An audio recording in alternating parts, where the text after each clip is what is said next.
if I take my tracing, my blocking tracing, and I look at it and I can see the basic shapes that make up each of these forms, we're going to actually try to recreate these sketches. All right, we're going to try to recreate these sketches in our journals using the reference photo and keeping this just handy off to the side so we can look and see what we're trying to accomplish. So the first thing I want to do, I want to fold this in half. All right, I want to open up to a clean page in my journal. And now what I want to do is I want to go for accuracy and proportion while still looking at the forms in its most basic shape. Right? This is a direct tracing, so the drawing that I need to do is going to need to be about as big as this. So the easiest way for me to do that right now, and this is just kind of a quick trick for you guys, is if I have the reference above it, I can look at the height and the width. All right, I always want to start off with that height and width marking and that vertical line of symmetry. This is a symmetrical object, so if I had a line down the middle, it would have the same on left side, same on the right side. All right, so I split it like that. Now, how tall is it? So you can see the paper here is about as big as my journal page. So what I can do is I can use my pencil and I can say the top part of the pot is here. The bottom part of the pot is about here. And those are just super light pencil lines. And then I want to draw a line of symmetry. Light line, just using my arm. See, I'm moving my hand down the paper to create that line of symmetry. Now I want to look at the width. What's the width? So if I've got this lined up with the middle, I can see that the width, the widest point here, I bring down, bring down, bring down. It's about there. And the widest point there is about here. Now let's look at, this is a center line. Now let's look at how wide that is. Okay, so if this is this wide here, where is the width of the bottom part of the cone? Okay, so I'm just making little tick marks, little reference marks for the width of the base. And if I look, put it right here, you see? That and that mark right there give me the width. And these other marks I can always erase if they're not quite accurate. All right, but again, this line right here is this line right there. Okay? So now that I've got the basic widths of things, now I want to find out what the width of the opening, the mouth of the pot is. Again, this is all about analyzing and looking, learning to see it. So the front of this ellipse is here. So if I bring that in, the front of the ellipse would be here. And then I look at the thickness of this rim here, and I can see that it's about that thick.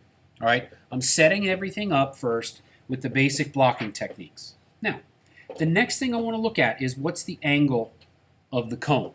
Remember, there are two cones here. There's a wider cone here, a slightly narrower cone here. So if I take the angle of my pencil, like this, line it up on the edge of the angle of the cone, I bring it over to the edge of the widest part, like that, and I can just make a little mark, light pencil mark on that same angle. Repeat the process on the left.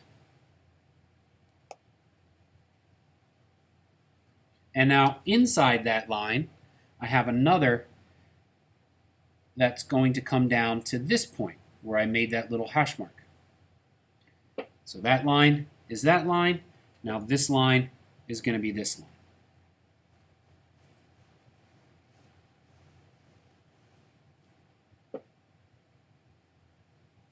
And I can make adjustments as needed. If this looks a little too close to that, I can widen this a little bit and then get this more accurate to there.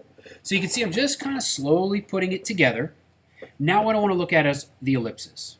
Okay, I'm going to start on the base ellipse, and I can see the degree of curve. If I use my pencil and model that shape, the degree of curve is going to be like this. All right, similar to what I did already. See, this needs to be a little bit wider because I just laid my tracing on top. So I can do that. Since my lines, my blocking lines are light, I can reestablish more accurate lines as needed. All right, so what's the curve on this here? I'm holding my pencil at the back and I'm using my arm to draw that ellipse. And then up here, this is the front of that ellipse. Let me just double check. Yep, this is the front of that ellipse. And then it goes to the back. Now remember, out here, this ellipse has to curve. So I'm using my pencil on the side and using my shoulder to draw that curve. Now the only thing I didn't do was show the thickness, because there's actually two ellipses, one inside of another here. So obviously I have accuracy in its overall scale, but what I don't have is the defined stuff, which I'm not worried about right now.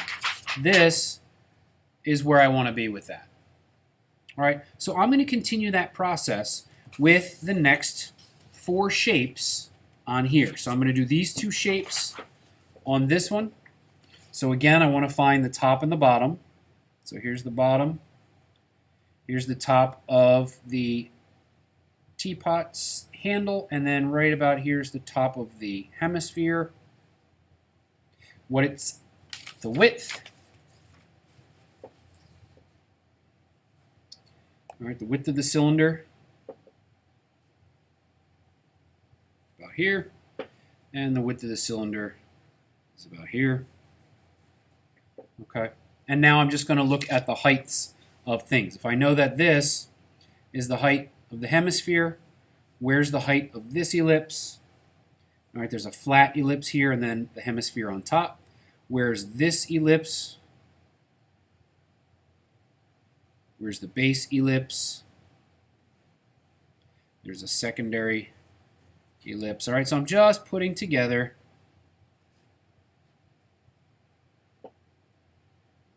make sure my lines are straight. And then there's a little bit of a hip right here on the shoulder. And that brings me to another flat ellipse.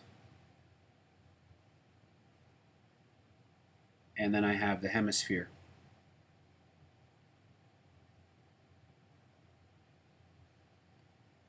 Now I got to look in where this is. Little blocking line there, little blocking line there, and then it has a shape. How high does the spout come in relationship to the hemisphere? It's about there. And then I can kind of give myself a light reference to the shape of the spout. And I've got the L-shaped hook here. There's another L-shaped hook back here. And then the height. What's the height of the handle? What's the angle of the handle? What's the width of the handle? The width of the handle. And then I can see that it's a cylinder here, and it's a cylinder here, and it's slightly tapered. It's got a wider center. I've got a small cylinder here, a wider cylinder here, and then a cone on top of the teapot. Now I'm looking at it and I can kind of see my overall proportions are a little bit small here on the width, but that's okay. All right, I just want to try to get the accuracy in where things are in relationship to one another. And I need 2 lines here to help define handle.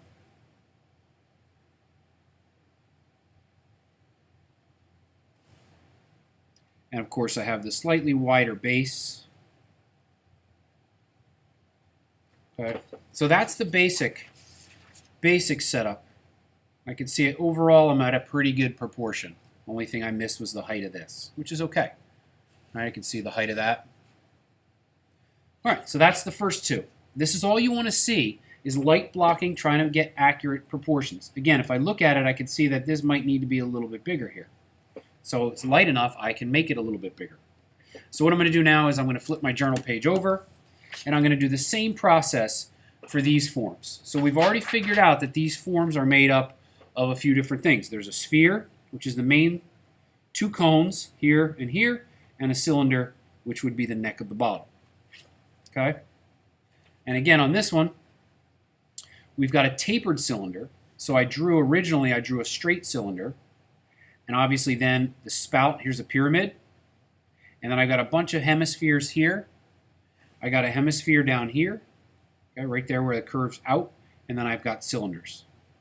All right, so I'm going to repeat the process that I did on the other ones for these. So the first thing I'm going to do is set up the height, the width, and then the basic shapes.